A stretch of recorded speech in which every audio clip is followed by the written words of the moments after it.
Hello guys, this is MN5 here, back with another video, and this is episode 5 of transforming my 1999 Honda CR-V. In today's video, we are going to be installing a custom Underglow kit on my car. I say custom because I actually built this kit. How I did it was I took a $20 LED strip kit for outdoors from Walmart, I cut it up, and put in a new RGB controller, and then wired it into the 12-volt socket on the back of my car with a relay, and this allows me to switch it on and off. It is unfortunately only gonna glow green for right now because the way I did it is not the way I would recommend. It's not really a good way to do it. Knowing what I know now, I probably would have not done it the way I did. I would have bought an off-the-market LED strip kit and just made that work for what I wanted. But this works well for what I'm doing now. We're also going to be installing a custom glowing green emblem on my car. I didn't show much of this in this video for the sheer fact that really it was kind of a learning process for me. I took an epoxy mold of the stock Honda H on the front grille and then filled it with clear tinted green epoxy and stuck two LEDs, the two same LEDs I ended up putting in my dash, into the epoxy and wired them up to a relay and an on and off switch so it could turn on and off and do what I wanted. And that turned out actually pretty good. I'm actually really happy with that. But for right now, we're going to focus on the LED strip kit. So what I'm doing is I've taken off one of the back interior trim pieces on the bottom to get access to the cavity behind the rear driver's side speaker. This is where I'm going to be mounting all of the electronics for now for this LED kit. I eventually will be adding a second aux battery to this car, allowing me to run a secondary fuse box and relay box, but for right now we're just going to mount everything back here. Once I've gotten this piece off, I'm going to remove the back sub speaker, and I'm going to wire into the 12-volt A trailer light harness so I can have lights for my trailer hitch, and the RGB controller. Now, because of how this is, it's kind of a hit or miss situation. It took a lot of figuring out. The way, like I said, the way I did this was not the way I would have recommended or would have liked to do, but it's what I've got. So after getting that all installed, I'm going to run a wire up to my front dash for the on and off switch with a relay, and once I've got that in place, we should be good to go.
to attach these LED strips to the bottom of my car, I did kind of break a big rule when it comes to car modding, and did use a bunch of self-tappers and cable holders from Lowe's to hold it up there, but like I said, this is most likely not going to be permanent.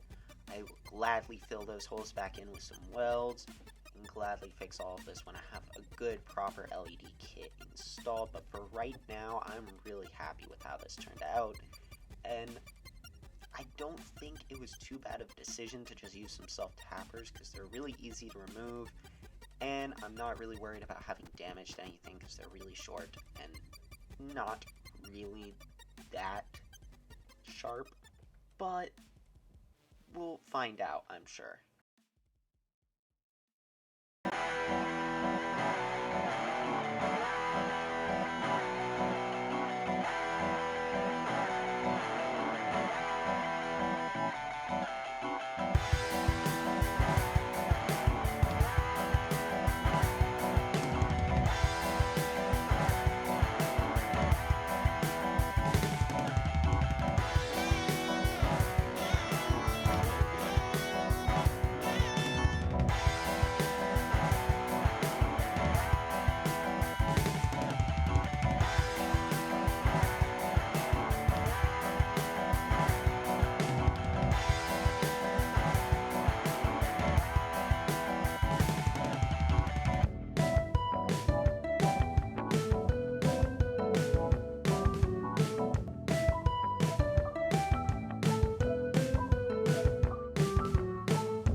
And finally, after all that hard work, we have the LED strips installed, and it looks fantastic. I've gotten so many people asking me where I've gotten this.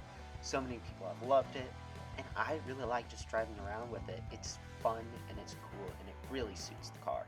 So I hope y'all enjoyed today's video. Hit the like button and subscribe, and I'll see you in the next build video.